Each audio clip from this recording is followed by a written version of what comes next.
Allah subhanahu wa ta'ala anatuambia katika maneno haya, yatosha kila mmoja aweze kuyachukua na kuyafanyia kazi.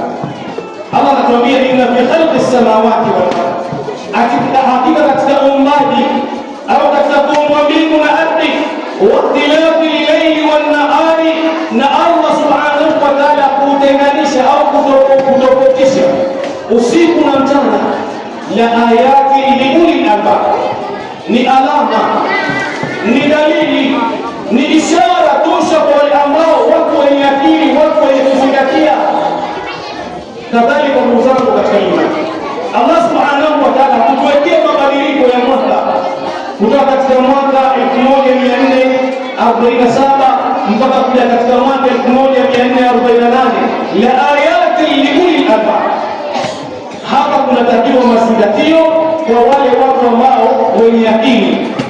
Allah hakukupa fursa hivi, unatakiwa uzingatie, unatakiwa uitumie vizuri. Sasa manhum ulul albab, ni akina nani watu ambao wenye akili?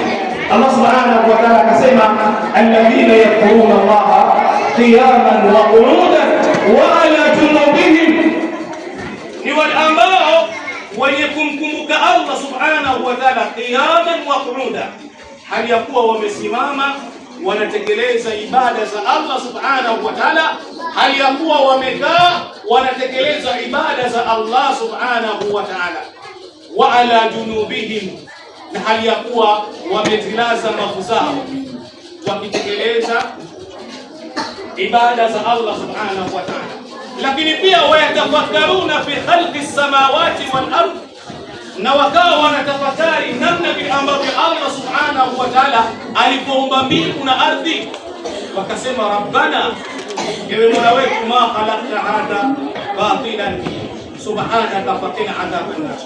Ya Rabbi, hukuviumba hivi vitu vyote hivi au humtofautiano baina ya mwaka mmoja kwenda mwaka mwingine, usiku na mchana. Ya Rabbi, hukuviumba hivi hivi, umetakasika Mola wetu, tuepushe na adhabu ya moto.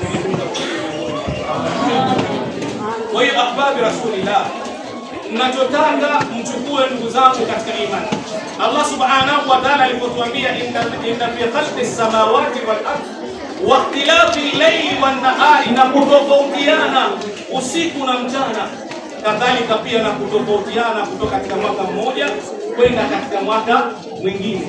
Hapa tunatakiwa tuweke mazingatio makubwa kwa Allah subhanahu wa ta'ala. Nini unawekeza kwa Allah?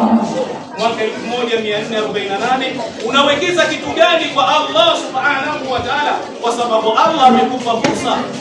Vipi unaitumia hii fursa ya mwaka, au vipi unaitumia hii fursa ya uhai ambao Allah subhanahu wa ta'ala amekujalia?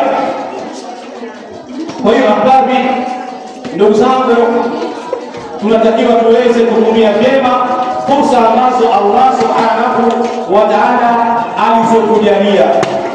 Tukiwa tunasherehekea mwaka mpya, lakini pia tunatakiwa tuweze kuzitumia vizuri fursa na kusherehekea katika jambo lolote lile la Allah au la Bwana Mtume Muhammad, ni jambo ambalo linafaa katika dini yetu ya Kiislamu, kama vile ambavyo